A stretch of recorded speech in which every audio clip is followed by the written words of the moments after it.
Hello and welcome everyone to DRJ's webinar series. I am Bob Arnold, President here at Disaster Cover Journal.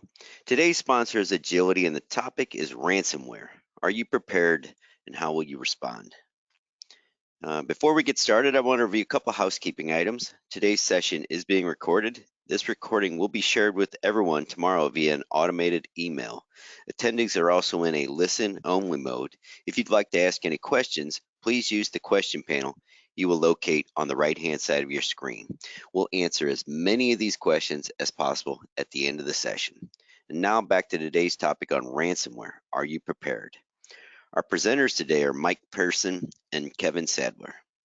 Mike is a recognized thought leader in the cybersecurity space with over 28 years of experience in helping corporations in the strategic execution of global information security programs, with an emphasis on business alignment and data privacy. Mike has experience with technology companies with notable roles in CISO, executive leadership, management consulting, and product management. Kevin is an IT manager with over 13 years of experience in IT disaster recovery and tactical communications. He has been directly involved in recovering IT infrastructures for large companies across the U.S. following catastrophic regional disasters such as Hurricane Harvey, the Texas ice storm, and the California wildfires. With no further introduction, I'd like to now welcome and turn the mic over to Mike. Hi, good afternoon, everyone, and thank you, Bob.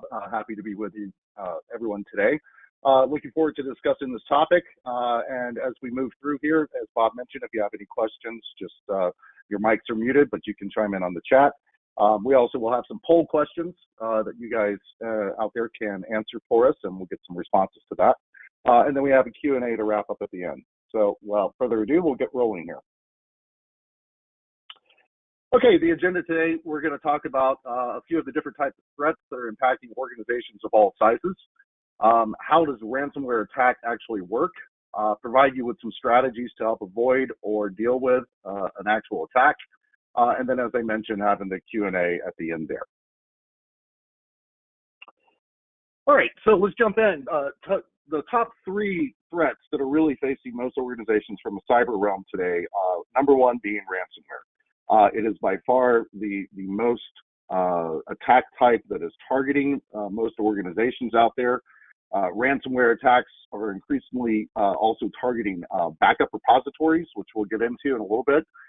There was a report that came out by Veeam earlier this year that said about 95% of ransomware attacks also intended to infect the backups and encrypt those backups. So that really underscores the dangerous nature of this threat and how it's growing. Also, another report issued said that hackers can successfully penetrate up to 93% of corporate networks worldwide. And then finally, on that topic, a group called Cyber Ventures predicts that ransomware is going to cost upwards of $10 trillion annually by 2025. So obviously, that's a huge monetary issue that's facing us, but it's not the only one. We also have business email compromise, and that's specifically important to ransomware because 49% of the breaches that result in a ransomware attack actually come from employees who are falling prey to some type of phishing attack. 84% of small to medium businesses, small to medium enterprises are targeted for phishing on an almost daily basis. And things like, anytime you have a disaster, like when the stimulus checks went out during the pandemic, or even just recently with Hurricane Ian, you're going to see an uptick in those with the scams trying to be pushed via phishing, which results in an uptick in ransomware attacks.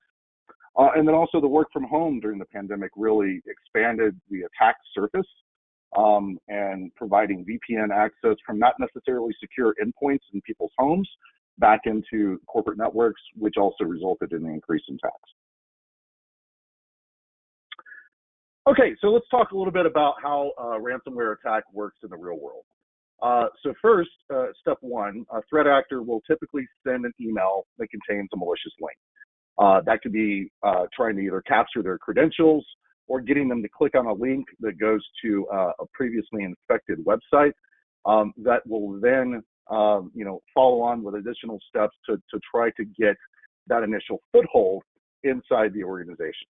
So step two, that bypasses the spam filters. They're always getting better and better at bypassing those. So that's why it's important to keep those up to date and with the latest and greatest technology and process and procedures to make sure that we're trying to get rid of that. But even that being said, there is almost always going to be a certain percentage that's going to be able to bypass those spam filters. After that, the user clicks on that malicious link, like I said before, takes them to a website, takes them to a download location, some form or another where we're trying to, as a threat actor, to get our piece of malicious software installed on their endpoint. So step four there is where the antivirus fails to detect that's going to a malicious site, or that could be a malicious download, and the malware package XYZ executable, for example, is delivered and then executed. Now, there's a lot more that goes on there. Every ransomware variant out there does things a little bit differently, but really that step five is trying to get what's called a dropper installed locally on the computer, on the individual's computer, at which point that dropper then can go out and request additional malicious payloads from different sources and compile those all together and run those in real time. And at that point, the attacker can sit dormant for a very long time. So in the industry, we call that the dwell time, and that's the amount of time between step 5 and step 6 before they actually execute the malicious intent, which in this case is going to be encrypting files. So the average dwell time in the industry across all industries right now is about 180 days. So that's 180 days from that original infection and steps 1 through 5 between step 5 and step 6 can be up to 180 days. So then at the next point, after they've collected a lot of data about the system they're on, they're going to then go ahead and encrypt all of the files of interest to them. We're not really seeing, in a lot of cases, the attackers try to encrypt the entire hard drive because they actually want their victims to still be able to function to some degree in order to respond to their ransomware threats and requests. So they're looking at about 60 different types of files that they're typically going to be encrypting there. You know, it's everything from Word documents, docx files, XLS files, spreadsheets, text files, PDFs, database files. So those are typically what they're looking for. It's an average of, like I said, about 60 different types. So after they've encrypted on one system, then they're going to spread laterally throughout the network. They're going to start deploying these ransom notes on each file system that they encrypt. The ransom note will typically say something like, hey, you've been infected by and encrypted. We've encrypted all your files. We now have full control of all of them. And if you want to gain them back, you're going to pay us a certain sum, and typically going to be in a cryptocurrency. Previously, it was almost exclusively in Bitcoin. But we are seeing the rise in the use of other cryptocurrencies, including Ethereum and Monero and a few others out there.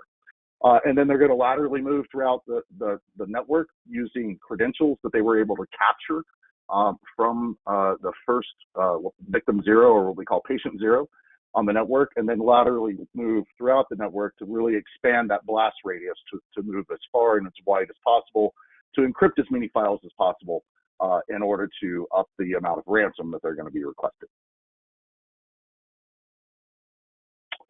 All right, so what do we do when bad things happen? So obviously I'm painting a pretty negative picture here, but there are several mitigation steps and strategies that you can follow, and we'll go through a few of those in a few minutes here. So Bob, here's our first poll question. So has your company ever had a ransomware attack? We're curious about, have you actually experienced this firsthand? Some of those data points I mentioned, with 93% of organizations being, capable of falling victim to this. Curious to see what the feedback is there. So has your company or organization ever had a ransomware attack?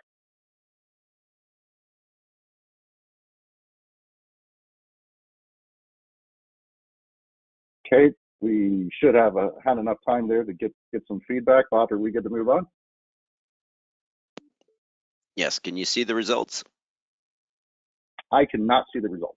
So there's 83% at no and 17 at yes. Okay, so we do have several folks out there who have, unfortunately, experienced some type of an attack like that. Sorry that happened to you.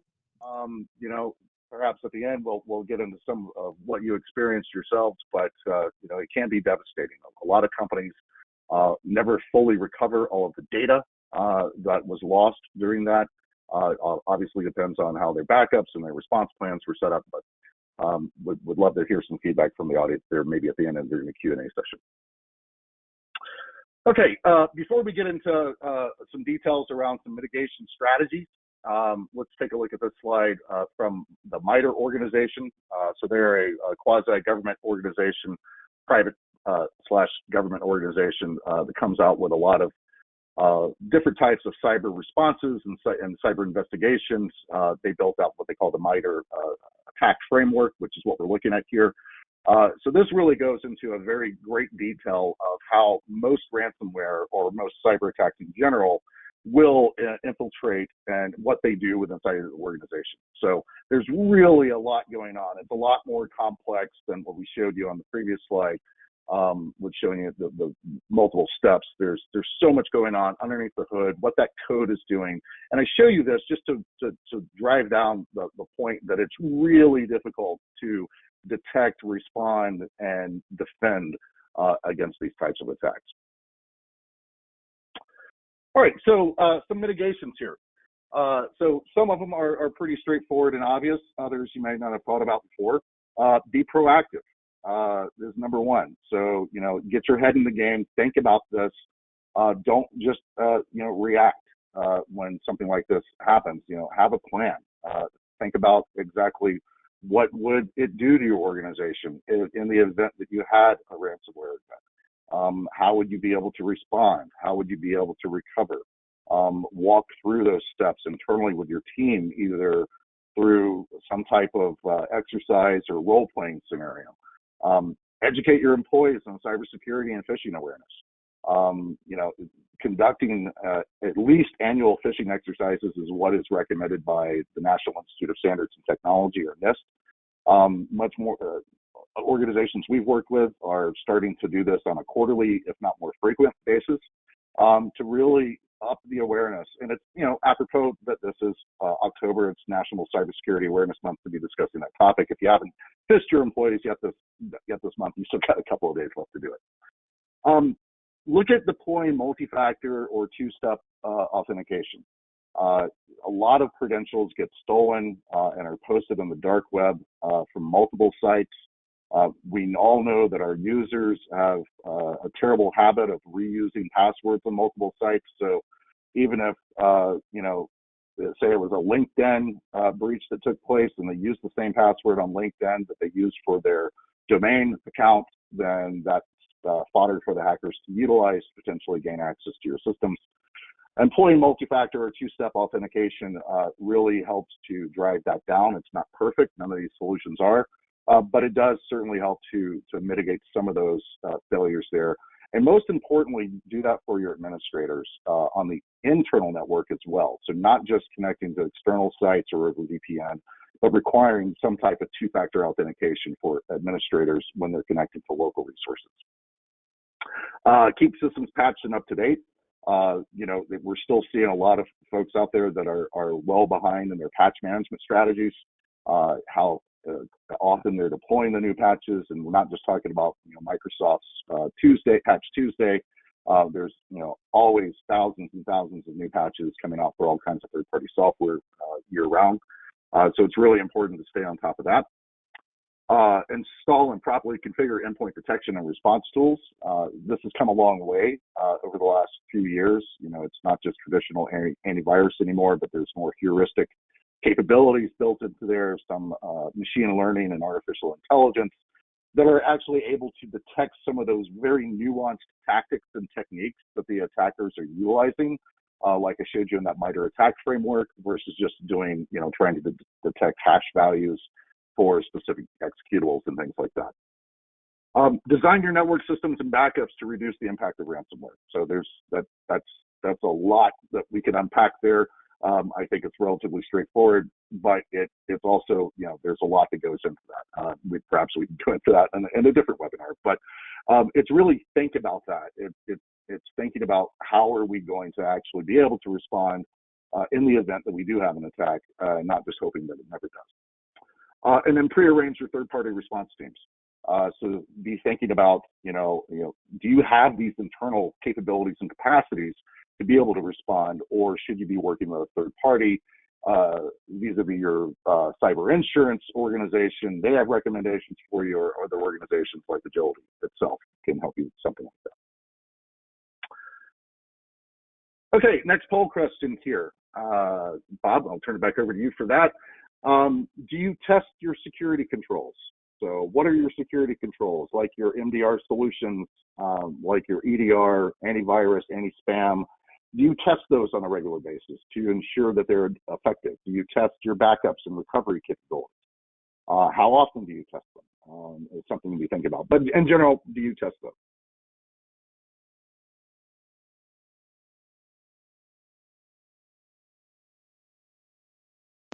All right, looks like 80% stated no, or I'm sorry, 80% stated yes and 20% no. Okay, great. That's good to hear. It is certainly important to test any of those security controls to make sure that they are as effective as you intend them to be. And speaking of, so testing security controls, for those of you who aren't, or even those who are, maybe not doing all of these. So what are some different types of security control testing that you can conduct? Vulnerability assessment is one that can either be provided as a service, outsourced, or done internally by your own resources. But that's really using automated tools to try to go out and identify, are there any holes on my systems or on my networks that could be accessed by attackers? Are there any patches that need to be applied? It's a great way to, in a complement to your patch mitigate or patch management strategy, to conduct a vulnerability assessment and then to follow that on and risk rank those vulnerabilities, and then assign timelines to them on when they should be patched. For example, all critical vulnerabilities that are identified should be patched within 2 weeks. All high-level vulnerabilities should be patched within 30 days, all medium within 60 to 90 days, so on and so forth. So risk ranking those vulnerabilities as you find them and patching them is certainly important. And that is also a way to test your security control. A more in-depth version of that is an actual penetration test. So that's typically where you will hire a third party to come in and to put on the black hat for the day and act like an actual adversary, threat adversary, coming in and trying to utilize all the same techniques, tactics, and procedures that those threat actors utilize in order to try to break into your network. There's lots of different levels of penetration testing out there. Anything from doing it just to achieve compliance. If you have a PCI or a HIPAA compliance mandate, you'll probably have to do those on an annual basis. There's a lot of check the box type penetration testing that are more glorified vulnerability assessments, but a true penetration test will have humans mixed with automated technologies who actually have been trained to think like the attackers and think like the hackers, so that they can utilize those same techniques, tactics, and procedures just like they would in the real world to try to gain access to your systems. To try to, actually get in and grab data, move around laterally like real attackers would, and being able to actually show you where you may be deficient in some of your security controls. In a lot of cases, organizations will do what's called a red team, blue team test, or a purple team test, where they will hire the red team or the external third party to act as the red team, the bad guys, to then come in and try to break in during a pen test while they have their blue team, which are the defenders, trying to detect the attackers doing that. And that's another great way to test your security controls. Conduct a ransomware impact analysis. This is a relatively new concept, which it takes components from vulnerability assessments and penetration testing, utilizes some new tools that have been developed that have been basically de-weaponized ransomware, if you will, that will allow you to then deploy it on a designated patient zero inside your organization. And then that technology and service will then act just like the ransomware does in real life without the obvious of encrypting your files at the end. But it does try to move laterally throughout the network. It tries to identify all the files that would have been normally encrypted if this were an actual ransomware attack. And it's a great test for your security controls because it's testing it in a live fire type scenario to see if your antivirus or your MDR EDR solution was actually able of detecting those techniques, tactics, and procedures that it is using to try to breach your networks and encrypt files. IRTTX is short for an incident response tabletop exercise. There's lots of disaster recovery exercises, and we talk to a lot of organizations who do those on a regular basis, but they may not be doing that strictly from an cyber incident response. And so this is sitting down with your team, maybe hiring a third party to come in and help facilitate this exercise. It can be anything from a two hour to an 8 hour type exercise where you are, walking through a gameplay style to simulate an actual event taking place on your network, and then walking through your incident response plan. How would you actually respond if this were a real incident? Log reviews is something that, a lot of organizations are lacking because it's time intensive. But, as I mentioned before, that dwell time of 180 days between those two steps of the original infection taking place and the actual ransom being issued and your files being encrypted, that's 180 days. A lot of that activity that has taken place that may have gotten past your anti-spam solutions, past your antivirus, past your MDR solutions, all that data is going to be in the logs. So, and we also call that threat hunting. So it's conducting that log review on a regular basis to threat hunt within those logs to see if there's some nefarious activity taking place in your network that may have been able to bypass your other security controls. And then last but not least, obviously, is backup recovery. We see lots of incidents of organizations that are, saying, great, we have a great backup strategy. How often do you test it? But we never test. Well, we test it in quotes, air quotes, in that, when someone has an issue, we're able to restore, but they're not actively testing at that as part of a program and have that as part of their policies and procedures. So those are certainly some ways that you can test your security controls there. And as I mentioned before, 95% of the ransomware attacks that we're seeing currently are actively going after the backup repositories because they know that's a strategy that companies use to try to avoid paying the ransom. All right, next poll question here, Bob. So do you have an IR plan and do you test it? Do you test it like I was mentioning before, and as a as either a ransomware impact analysis or as an incident response tabletop exercise? Either one of those would be fine to say, yes, you do test it, but are you testing it and ensuring it and updating it, as part of your test on a regular basis?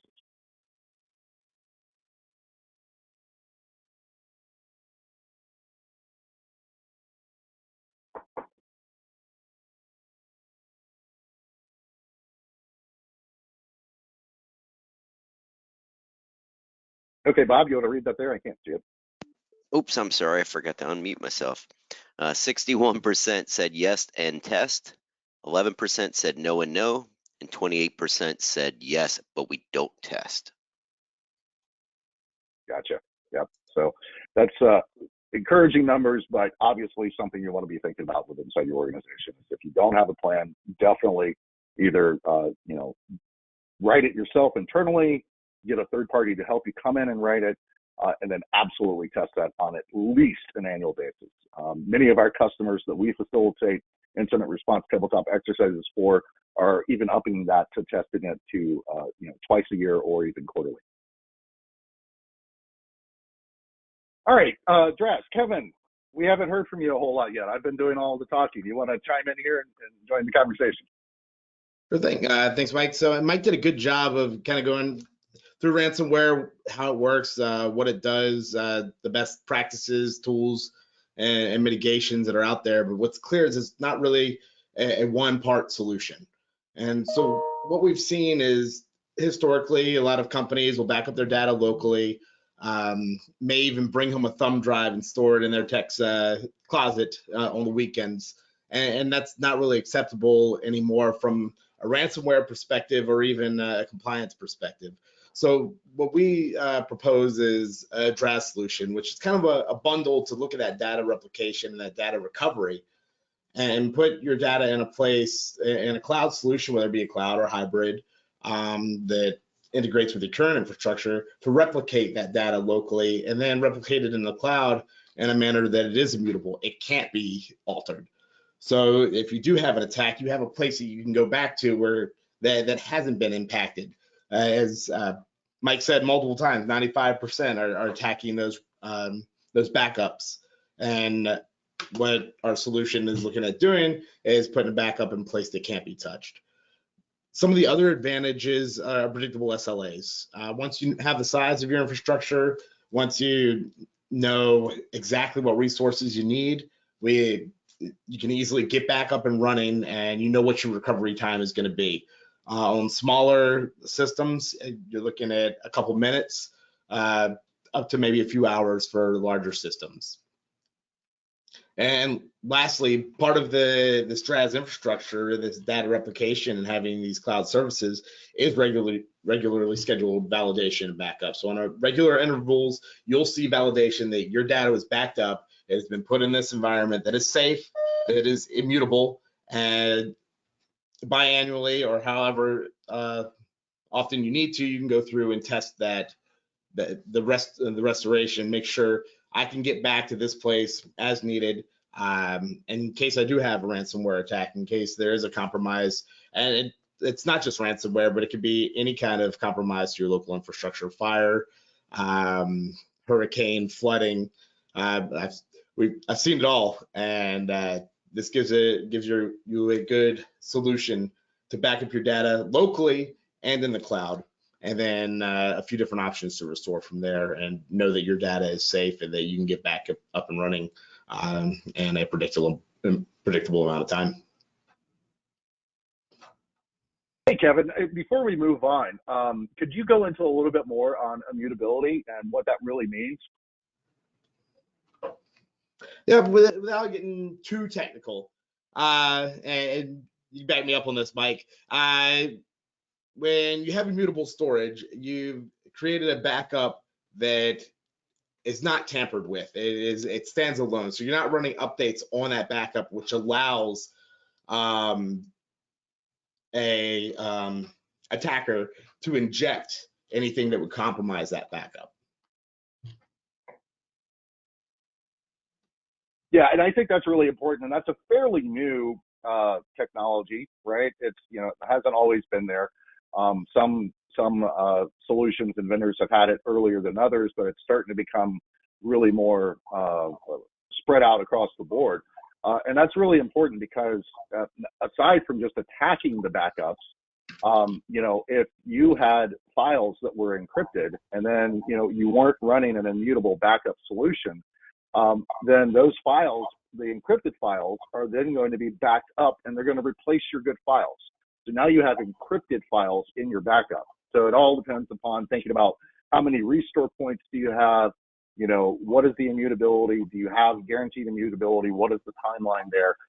That's what Kevin was going into. So I think it's an important part to be thinking about as part of your backup recovery strategy.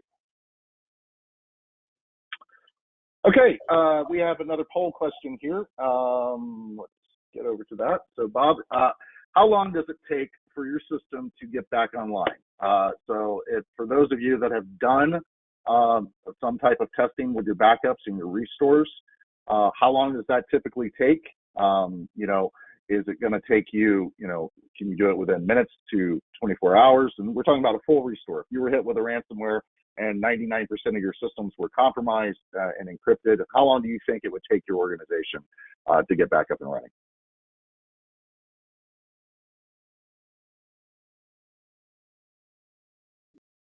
All right, we've got 67% within 24 hours, 21% a few days, and 12% weeks. Okay, that's great for a lot of you out there. Certainly being able to restore within 24 hours. It could be weeks or longer. The consequences of these types of attacks go beyond just the capability of restoring data or functioning with lost data. You have to think about, what is the reputation of your organization? How is that going to be impacted in the long term? So there's a lot can go into this, and the last thing you will want to happen is to be the next headline. And we're seeing several popping up just in the last few weeks. Major data breaches. NVIDIA had source code stolen worth, $1.5 billion or some figure like that. So you don't want to be that guy. And so it is important to take all these mitigation steps to heart. So, all right. I never liked to PowerPoint anybody to death. So Kevin and I are here, and we've run through some strategies. We've hopefully not scared you too much during Halloween month, but we're definitely open to take any of your questions. Sure, and there was a question just recently in regards to the last section. So the question was, is this the same as an air gap? Kevin, you want to address that with immutable backups? Is that the same as an air gap? I think without clarifying the question, because the way I understand it is on an air gap, you're taking your data and you're isolating it so that it can't be touched. It's not the exact same in that you're still living within that cloud environment. It's just the way that you're taking that backup and making it so that you're not actually impacting the previous backup. So it's more of a similar strategy, but not necessarily the same thing. Correct. All right, here's another question. How do you ensure that your immutable storage has been infected before it's been backed up, or before it was backed up? So how do you ensure that it was not infected before it's backed up? I think is the question there. That's obviously a tough one, but making sure that your MDR and EDR solutions are updated and running full scans with those antivirus and MDR, EDR solutions to ensure that your system is at a clean state. And then also periodically doing your log reviews, like I mentioned earlier, to do threat hunting inside of your logs to see if anything got through your current security controls. That's really the best strategy there. And some of the backup solutions, and maybe Kevin can go into a little more detail on this if he has some points there. But some of the backup solutions will actually run antivirus scans on the data as it's in transit. And quarantine anything that looks suspicious. Not all do, but some do. All right, next question. How hard is it to implement the DRAS solution in my current environment? I can take that one. So the DRAS solutions that we see, a lot of them are hybrid solutions. So you take your current environment, you load an agent on your servers or your virtual machines, and you have a on-site appliance that automatically connects to the cloud, at which point you have a portal to access those cloud backups to local appliance, and it's a fairly straightforward implementation. I can do a handful of servers in under an hour. All right, and does Agility provide a solution that helps recover from a ransomware attack?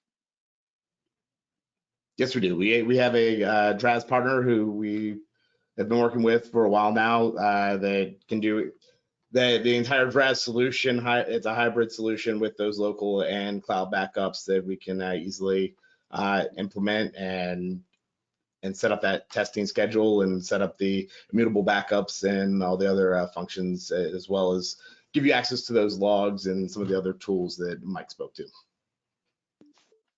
All right. Do you see an increase in trend of data being manipulated rather than corrupted? Example, data is usable but manipulated.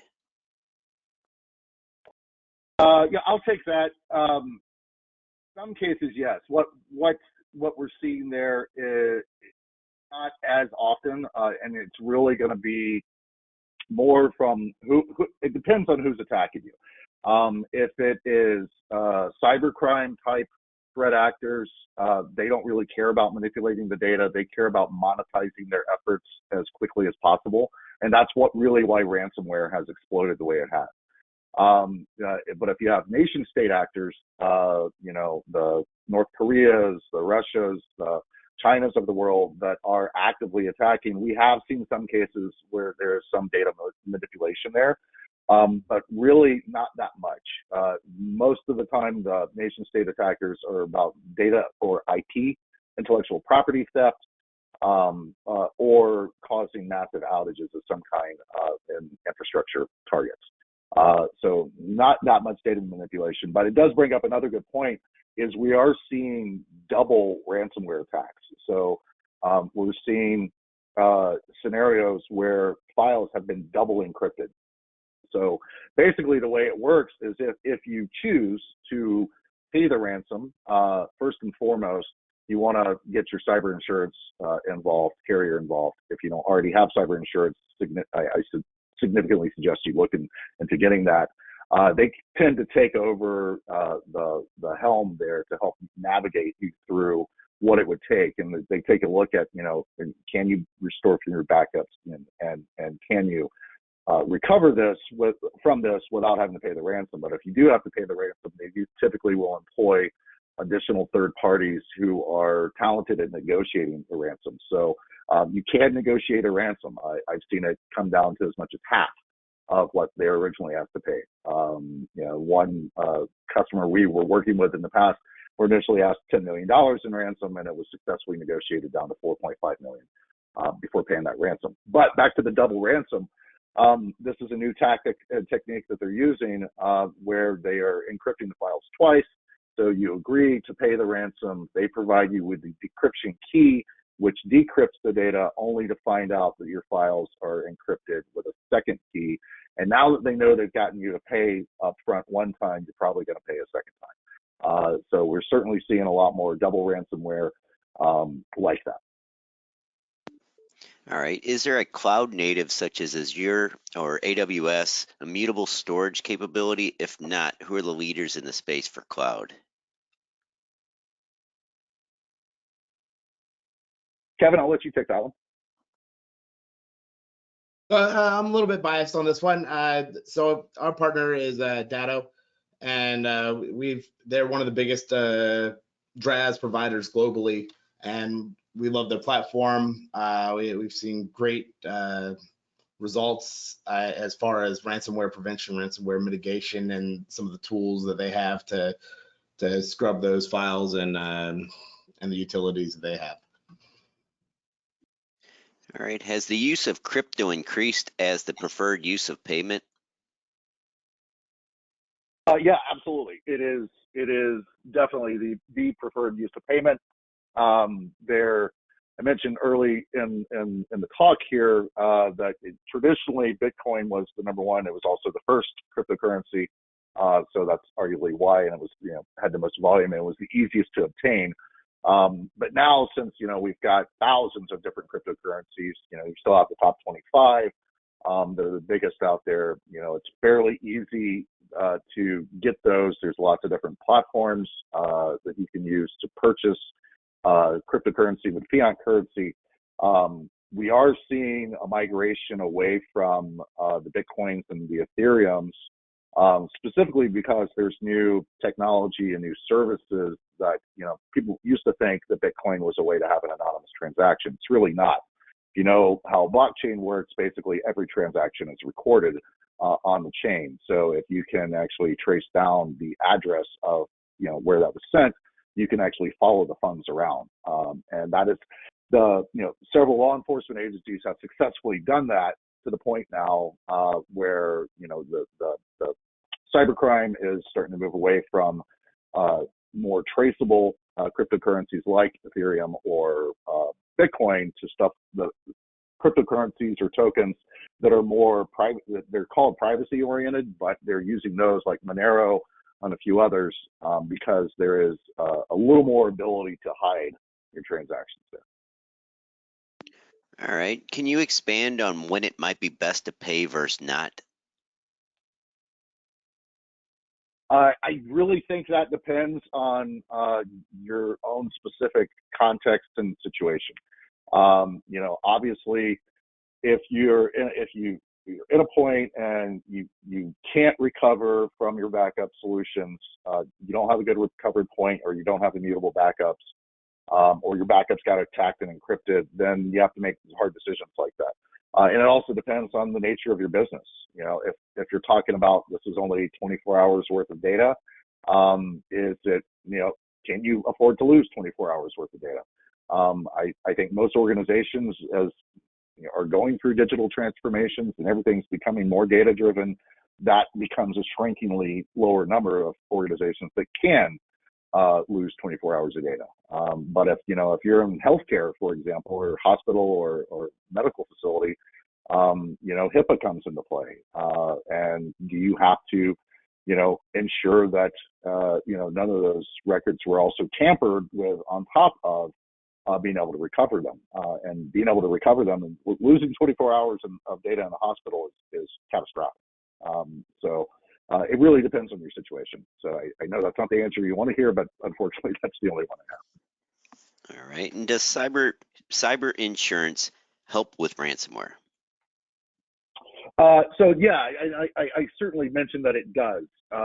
It's gotten a lot better, in that the cyber insurance companies typically already have set up uh, partnerships and programs with incident response and incident recovery companies like Agility, so that, you know, they can call them in and help get them started faster. They also bring in third-party incident responders who are specifically trained in how to negotiate ransomware, how to hold your funds if you choose to pay the ransom, how to hold your funds in a safe and secure location, and to make sure the transaction is as smooth as possible. But what we are seeing a lot more is cyber insurance policies not being paid. And that's because in a lot of cases, you're not doing the correct due diligence on your network and some of those mitigation strategies that we mentioned, you know, regularly testing, performing audits, performing penetration testing. And if you look at some of the fine print on some of these cyber insurance policies, it actually says you must do this. And if we are found to not be doing this, then your policy will not be paid in the event of an attack. So I encourage everyone, if you do have ransomware, to read the fine print. You know, Lloyd's of London just came out a few weeks ago and said they would no longer be paying cyber insurance policies that were a result of an attack due to a quote unquote war or cyber war. So that's very nebulous, you know. So, you know, what does that really mean? So that's something to consider as well. All right. And does data exfiltration or is data exfiltration more popular than just encryption? I would say no. It depends on, once again, I mentioned this before, the type of attacker. If it's a nation state, also called an advanced persistent threat, they typically are after data exfiltration, but there's only so many of those, and they're typically targeting, you know, very large organizations or organizations that are associated with defense industries. And on the other side, you know, like I said as well, cybercrime, it's all about the money. So they want to rapidly monetize their efforts as fast as possible. So they don't really care that much about data exfiltration. They care more about the encryption and being able to get paid for it. But we have seen in some cases that they, depending upon the organization and the type of data that was obtained, that data being held hostage as well. So, you know, basically the threat, you know, they've encrypted your files so you don't have access to them. They've exfiltrated your data and that may have sensitive information that could harm your company if it were released. And so it's kind of a double whammy. So they're wanting you to pay a ransom to decrypt your data, and they're also wanting you to pay a ransom for them not to release your data. All right, wonderful. That wraps up the Q&A. There are several questions we didn't get to here today. They're a little too in-depth to dive into right off the hip here. So if we didn't get to your questions here today, the folks at Agility will follow up with you after the webinar's ended. So any parting words here today, Mike or Kevin? Yeah, I just want to say thanks everyone for joining, and it's been a pleasure. And thank you, Bob, for having us for part of your Cybersecurity Awareness Month education series. All right, wonderful. Thanks again, everyone, for your attendance here today. Again, we hope you gather some great information from today's webinar. I'd like to personally thank Mike and Kevin for their time here today, as well as Agility for sponsoring today's webinar. We'll be emailing everyone a link to the recording. If you do have any additional questions, please contact Disaster Recovery Journal. Thank you again, as this now ends today's webinar. Thanks, everyone.